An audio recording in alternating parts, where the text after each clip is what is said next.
ご覧いただきありがとうございます。今回は名古屋駅から特急しらさぎに乗って敦賀まで行きたいと思います。乗車前に名古屋駅の駅弁売り場でお弁当を購入し、車内でいただきたいと思います。名古屋らしい駅弁がたくさんあり迷ってしまいます。名古屋駅東海道本線の乗り場から特急しらさぎは出発します。9時48分発特急しらさぎ5号敦賀駅に乗車します。名古屋駅4番線にしらさぎ5号が到着しました。使用車両は JR 西日本の683系です。 JR 東海の管轄である名古屋駅在来線に JR 西日本の車両がやってくるのはなんだかとても違和感があります。9時48分特急しらさぎ5号は名古屋駅を時刻通りに出発しました。敦賀駅到着は11時26分。1時間38分の旅が始まりました。特急しらさぎは全車両座席指定です。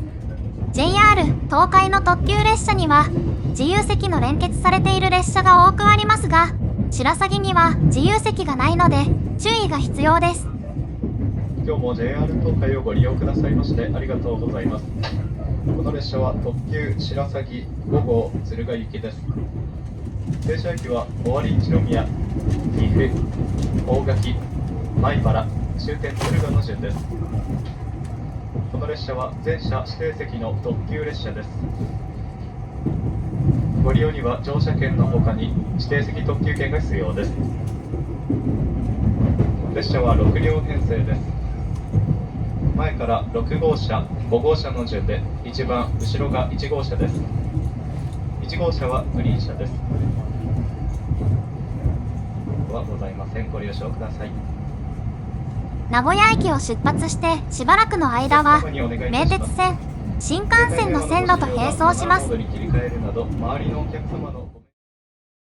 今回名古屋から乗車ですが JR 西日本の予約サイトから乗車券を購入しました。購入した切符はウェブはやとく7です。早めに購入することでお得に北陸へ旅することができます。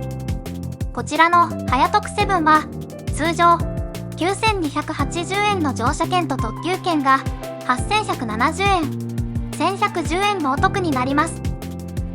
JR 西日本の予約サイト E ご予約から予約することができます。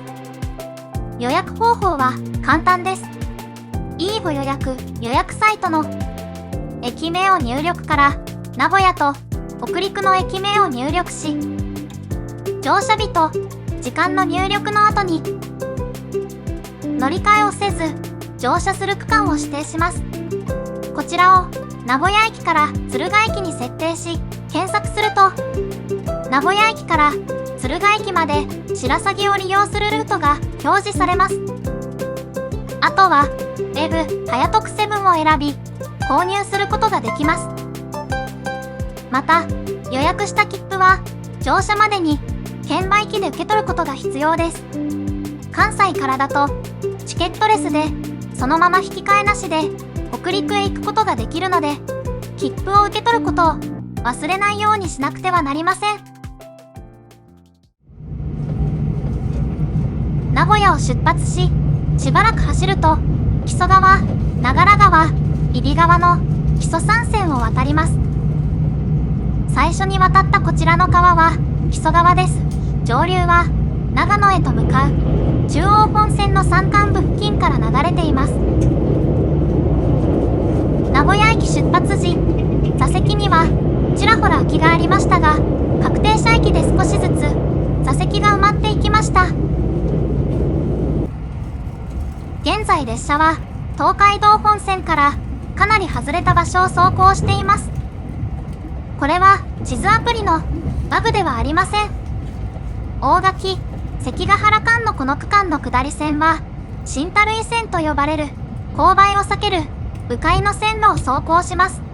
今走っている線路は南荒尾信号場から分岐した東海道本線の下り線路です。垂井駅は通らない離れた場所を走行するので、なんだか不思議な感じがします。列車は先ほど柏原駅を通過しました。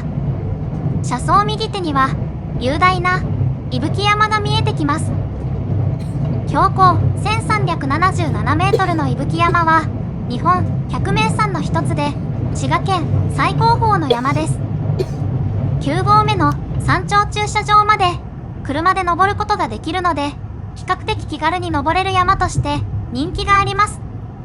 ちょうど新幹線の線路と一番近づくこの場所からは、伊吹山の麓を駆け抜ける新幹線と雄大な山を同時に見ることができます。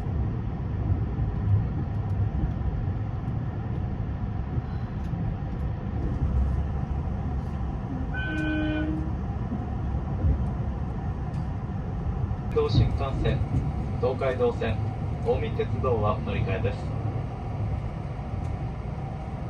次の米原から進行方向が変わり、1号車を先頭にして運転をいたします。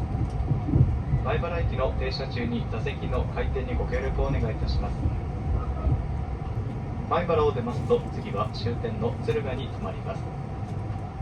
ご乗車ありがとうございました。米原に到着をいたします。車内にお忘れ物ございませんよう、横をお確かめください。米原駅の広大な車庫が見えてきました。米原駅に到着します。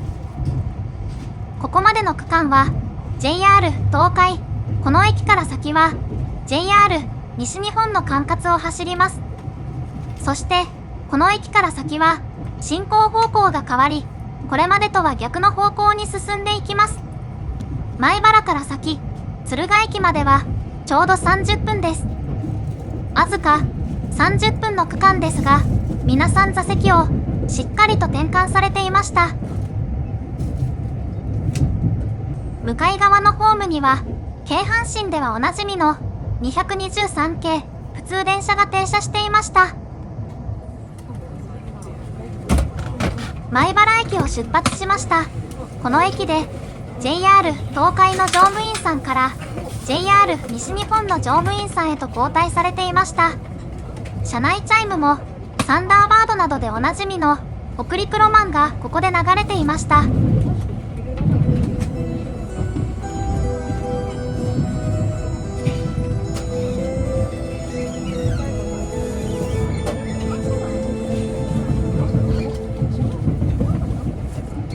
JR 西日本をご利用くださいましてありがとうございます。特急白鷺5号敦賀駅です。終点敦賀には11時26分の到着です。米原駅での座席の回転にご協力いただきありがとうございました。北陸線に入り進行方向変わりまして、先頭1号車、一番後ろ6号車の6両編成で運転をしております。グリーン車は先頭の1号車です。白鷺号は全席指定席です。自由席はございません。通路デッキでお立ちの際にも白鷺5号の指定席券が必要となります。また本日2号車から6号車の普通車は大変多くのお客様にご利用いただいており、ご予約でほぼ満席です。2号車から6号車はご予約でほぼ満席です。お客様同士のトラブルの原因となりますので、お席のご移動はごやめください。長浜駅の手前では特急白鷺で唯一この区間だけ琵琶湖が一瞬ですが見えていました。先ほどの米原駅でわずかに空いていた座席も全て埋まり、満席となっていました。さすが人気の観光地北陸へと向かう特急です。思っていた以上に乗車率は高いようでした。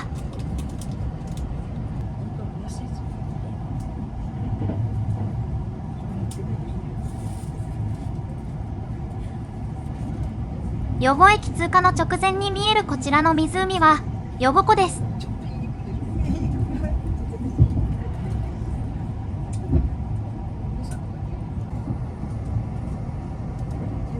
京都方面からの湖西線の線路が近づいてきました。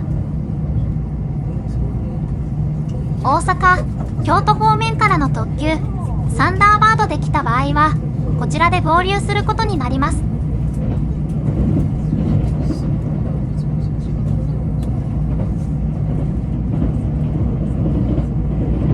終点敦賀からハピライン福井お乗り換えのお客様に交通系 IC カードのご利用についてご案内をいたします。午後をご利用くださいましてありがとうございました。終点の敦賀、出口は左側34番乗り場の到着です。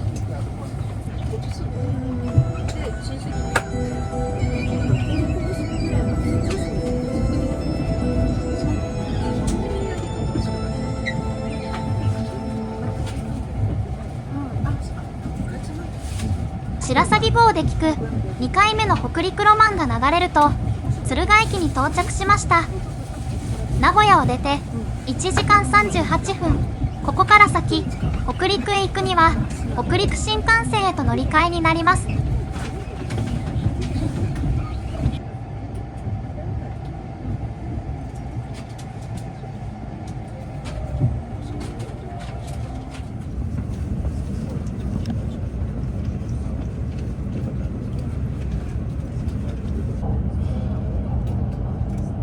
今回私たちは敦賀駅で乗り換えて新高岡まで行ってきました。本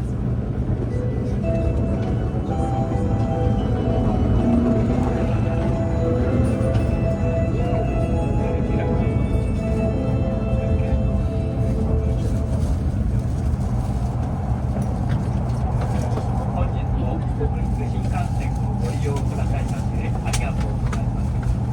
この電車は鶴見の小山行き。北陸新幹線の車内では名古屋駅で購入した名古屋飯食べ比べ弁当をいただきました。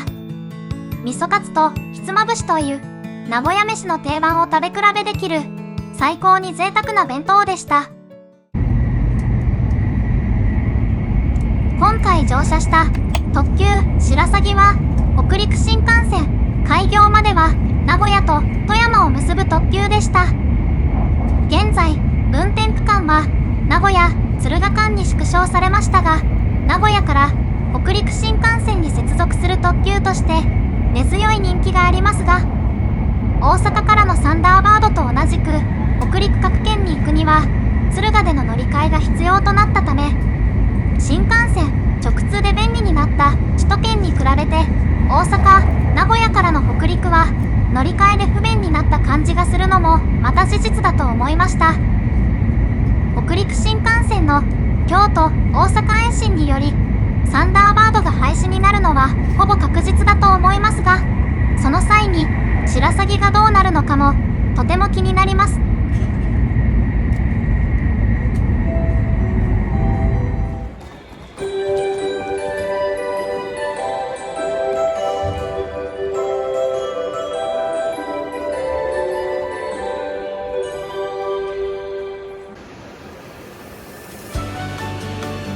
今回の動画は以上です。ご覧いただきありがとうございました。名古屋から北陸新幹線に接続する便利な特急白鷺ご利用の際、そして白鷺乗車の際のお得で便利な切符ネット購入の参考になりましたら嬉しいです。今後も鉄道、旅行、ホテルの動画を投稿していきますので、高評価、チャンネル登録ぜひよろしくお願いします。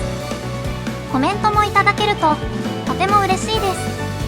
それでは皆さん、また次の動画でお会いしましょう。